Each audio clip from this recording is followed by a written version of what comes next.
हम आ भी करते हैं तो हो जाते हैं बदनाम, वो कत्ल भी करते हैं तो चर्चा नहीं होती। अकबर इलाहाबादिया के शेर को आज थोड़ा अपडेट करते हैं। हम पोस्ट भी करते हैं तो जेल भेज दिए जाते हैं, और वो जहर भी उगले तो न जाने कैसे माफी पा जाते हैं। यह शेर आज भारत की नफ्स पर हाथ रख रहा है, जहां पर सुझाव देने पर जेल मिल रही है और जहर की माफी मिनटों में मिल जा रही है।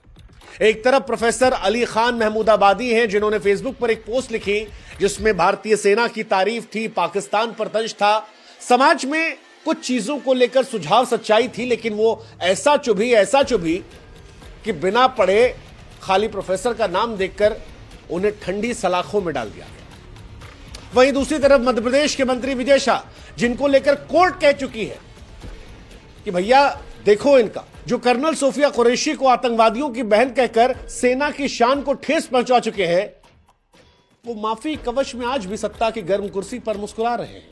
और जब एक भारत में ये दोनों चीजें चल रही हैं तो हमको वाजपेयी साहब याद आते हैं, जिन्होंने एक दौर में कहा था कि सरकारें आएंगी जाएंगी, पार्टियां बनेंगी बिगड़ेंगी, लेकिन ये देश रहना चाहिए। इसीलिए आज हम पूछ रहे हैं कि क्या इस देश के खातिर किसी व्यक्ति की पहचान, उसका धर्म, उसका नाम कानून की सजा तय कर सकता है?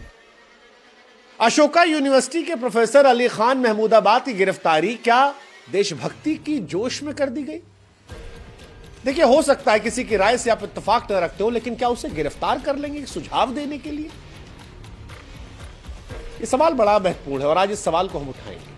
हम चाहते हैं आप हमारे साथ जुड़े, ताकि जो खबरें हम आपके लिए लाते हैं निष्पक्षता से, वो आप तक जल्दी पहुंच सके। इसलिए इतना साथ हमारा दीजिएगा, जरूर जुड़िएगा हमारे साथ। अब बात करते हैं उस पोस्ट की जिसके चलते गिरफ्तारी हो गई। क्या है प्रोफेसर अली खान की कहानी?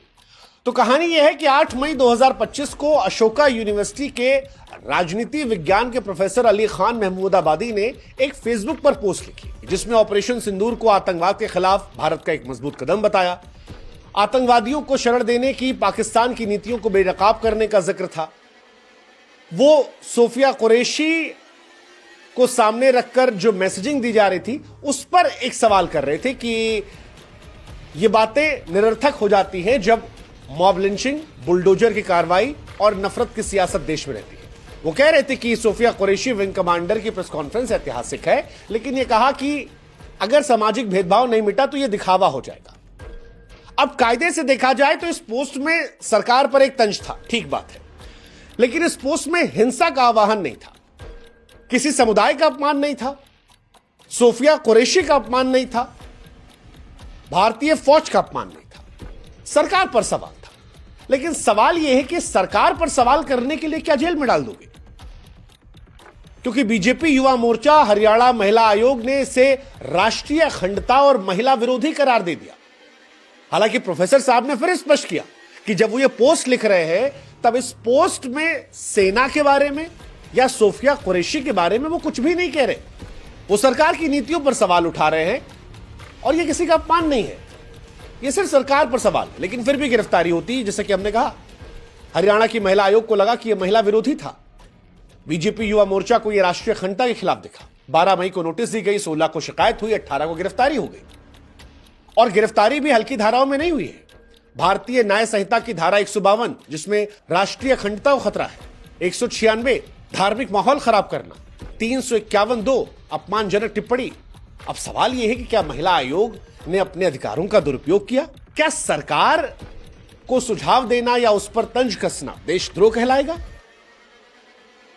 एक बुद्धिजीवी की आलोचना क्या अपराध के दायरे में आएगी? क्या यह जल्दबाजी हमारी अभिव्यक्ति की आजादी का गला नहीं घोंट रही?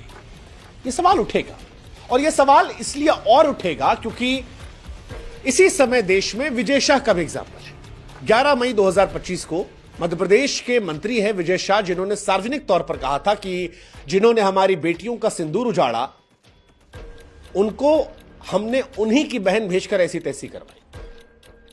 अप्रत्यक्ष तौर पर उन्होंने सोफिया कुरैशी को आतंकवादियों की बहन कहा था, क्योंकि वो मुसलमान थी। क्यों मुसलमान है तो उनके पास गई तो उनकी बहन हो गई। वो भारतीय सेना का अपमान था। जबलपुर हाईकोर्ट ने उससे गटर की भाषा कहा था, सुप्रीम कोर्ट ने फटकार लगाई थी, एफआईआर भी दर्ज हुई। लेकिन मंत्री जी अभी भी पद पर बने हुए हैं। और यही दोहरा मापदंड आज सवाल खड़ा कर रहा है और अटल जी वाली बात को हमको बार बार याद दिला रहा है कि सरकारें आएंगी, सरकारें जाएंगी, देश रहना चाहिए। नाम और धर्म के आधार पर क्या सजा देगी? प्रोफेसर अली खान मुसलमान है, अशोका यूनिवर्सिटी के प्रोफेसर है, समाजवादी पार्टी से उनका रिश्ता रहा है, सेना की तारीफ की थी, बीजेपी के वो आलोचक रहे हैं। जो चलेगा, सरकार या पार्टी का आलोचक होना गुनाह नहीं है। That is why we are democracy. हम में चाइना में, हम में रशिया में, हम में नॉर्थ कोरिया में यही अंतर है। हालांकि इस बीच में इनके दादा का जिन्ना कनेक्शन भी खूब वायरल हुआ, उधर भी हम जाएंगे। लेकिन विजय शाह के सामने प्रोफेसर अली का जब नाम आता है तो यह सवाल उठता है कि एक तरफ माफी दी जा रही है, एक तरफ छत्रछाया दी जा रही है, एक तरफ पद से भी नहीं हटाया जा रहा, और एक आदमी को आप घर से उठा ले जाते हो, जेल में डाल देते हो। यह कैसे पॉसिबल है? एक आदमी ने सुझाव दिया था, एक आदमी आपके सामने प्रत्यक्ष तौर पर कह रहा है, जिसको लेकर कोर्ट कह रहा है। जो एफआईआर आप कर रहे हो, एक आदमी पर इतनी सख्त कर रहे हो, एक आदमी पर इतनी हल्की कर रहे हो, कोर्ट कह रहा है। क्या यह भारत का निष्पक्ष लोकतंत्र है? क्या कानून की तराजू पर भी धर्म और सियासत का वजन अब भारी हो रहा है? प्रोफेसर अली खां कोई ऐसा नहीं कि एरा गैरा नथु खैरा शख्स है। पढ़ाई लिखाई देखेंगे तो कैम्ब्रिज यूनिवर्सिटी से उन्होंने पीएचडी की है, एमफिल किया है, एमहर्स्ट कॉलेज से बीए किया है, दमेश्कस यूनिवर्सिटी से अरबी में अध्ययन किया है, अशोका यूनिवर्सिटी में राजनीति विज्ञान के विभाग प्रमुख है, इतिहासकार है, लेखक है, और लिखते रहे, कई सारी किताबें लिखी है। राजनीतिक पॉइंट ऑफ व्यू से देखेंगे तो समाजवादी पार्टी के पूर्व प्रवक्ता रहे हैं। परिवार महमूदाबाद के नवाबी परिवार से रहा है, पिताजी इनके कांग्रेस के विधायक रहे हैं। और यह सब ना भी हो, मान चलो कोई साधारण सा इंसान है, तो क्या उसकी पहचान या सियासी रुख के चलते उसे गिरफ्तारी कर ली जाएगी? यह किसी भी सरकार में हो सकता है। किसी बीजेपी शासित राज्य में हुआ तब भी सवाल उठा रहे हैं, किसी गैर बीजेपी शासित राज्य में किसी बीजेपी वाले के विरोध करने पर होगा तब भी यही आवाज उठानी चाहिए। हम एक आंख से सच देखेंगे तभी यह देश आधा देख पाता है। इस देश में लोग आवाजें नहीं उठा पाते, क्योंकि बहुत सारे लोग आज भी होंगे जो कह रहे होंगे सर क्या करने ये मामला उठा रहे हैं, मुसलमान है, छोड़ दीजिए। जिस दिन अपना वाला आएगा उस दिन कहेंगे सर उठाया क्यों नहीं आपने, आप अपनी जाति का था, अपने कौम का था, अपने मजहब का था, अपने धर्म का था, सर आप अपनों की आवाज नहीं उठाएंगे तो कौन उठाएगा? इस चीज से बाहर निकलना पड़ेगा, सच को दोनों आंख से देखना पड़ेगा। अब जहां तक बात है इनके जिन्ना कनेक्शन की, ये बड़ा सोशल मीडिया पर चल रहा है और इसी जिन्ना कनेक्शन से इनको संदिग्ध बनाया जा रहा है कि इनके दादाजी जो थे वो जिन्ना के करीबी थे। प्रोफेसर की गिरफ्तारी के बाद उनके दादा राजा महमूदाबाद के मुस्लिम लीग कनेक्शन को उछाला गया। ये कहा जा रहा है कि उनके दादा ने मुस्लिम लीग को चंदा दान किया था, पाकिस्तान को संपत्तियां दान की थी। देखो इसमें हम बहुत ज्यादा गए नहीं, हमने सोशल मीडिया पर इसे खोजने की कोशिश की, लेकिन ये जो बात है ये 1940-50 के दशक की बात है। उस वक्त विभाजन चल रहा था। प्रोफेसर का जन्म 1980 में हुआ है। प्रोफेसर के पिताजी हमारे ही देश में विधायक रहे हैं। प्रोफेसर हमारे देश में पैदा हुए, यहीं पढ़ा रहे। उनका पाकिस्तान से कोई लेना देना नहीं। उनकी पोस्ट में भी पाकिस्तान की तारीफ नहीं थी। अगर होती तो हम सवाल खड़े करते, हम आज उनको कटघरे में खड़ा करते। उनकी पोस्ट में भारतीय फौज की तारीफ थी, पाकिस्तान की निंदा थी। ऐसे में अगर उनके बाप दादा ने कभी जिन्ना के साथ चाय पी थी या जिन्ना को पैसा दिया था, तो क्या इसके लिए उनको जेल में डाल दिया जाएगा? ये नहीं हो सकता, ये नहीं हो सकता, ये गलत बात है। हो सकता है किसी के बाप दादा कभी चाय पियो, लेकिन 3 पीढ़ी 4 पीढ़ी के बाद क्या फर्क पड़ता है?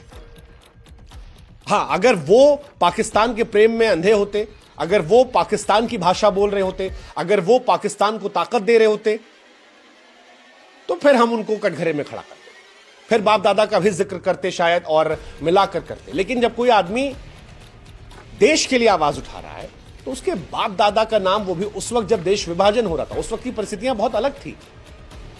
क्या सिनेरियो था हमने नहीं देखा। 70 साल पुराना इतिहास को दिमाग में रखकर एक फेसबुक पोस्ट जिसमें आज राय दी गई है, उसमें आप सजा नहीं दे सकते। सच कहें तो भारत का लोकतंत्र ऐसा लगता है कि दोराहे पर खड़ा है। एक तरफ प्रोफेसर अली खान जैसे लोग, जो एक पोस्ट के लिए जेल भेज दिए जाते हैं, दूसरी तरफ विजय शाह जैसे नेता जो नफरत अपमान फैलाते हैं लेकिन माफी मांगकर बच जाते हैं। सूफिया कुरैशी जाने अनजाने सियासत का हिस्सा बन गई, और वो हिस्सा इसलिए बनी है क्योंकि उनकी पहचान मुसलमान है। यह भी अफसोसजनक है। उनकी गरिमा का अपमान करने वाले आजाद हैं, और यह दोहरा मापदंड न केवल कानून की निष्पक्षता को ललकारता है बल्कि संविधान के मूल्यों, जिसमें अभिव्यक्ति की आजादी, समानता, न्याय को जिक्र किया गया है, उसे भी तार-तार करता है। सवाल यह है कि क्या हम ऐसी व्यवस्था बन गए हैं जहां सच बोलने की सजा जेल है,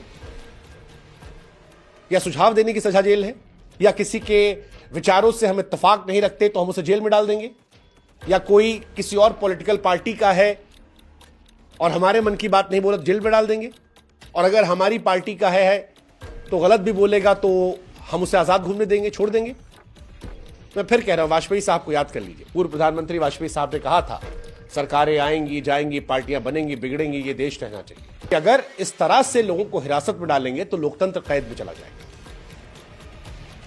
हम आखिर में यही कहेंगे, प्रोफेसर अली खान की गिरफ्तारी एक पोस्ट की कीमत नहीं है, लोकतंत्र की कीमत है। अगर इस तरह से जेल डाला जाएगा तो फिर हमारा लोकतंत्र खोखला हो जाएगा। यह वक्त है भारत को उसके संविधान की रोशनी में देखने का, इसके जख्मों को ठीक करने का, और इसे हर नागरिक का तंत्र बनाने का, जहां पर पहचान के आधार पर जेल में नहीं डाला जाएगा।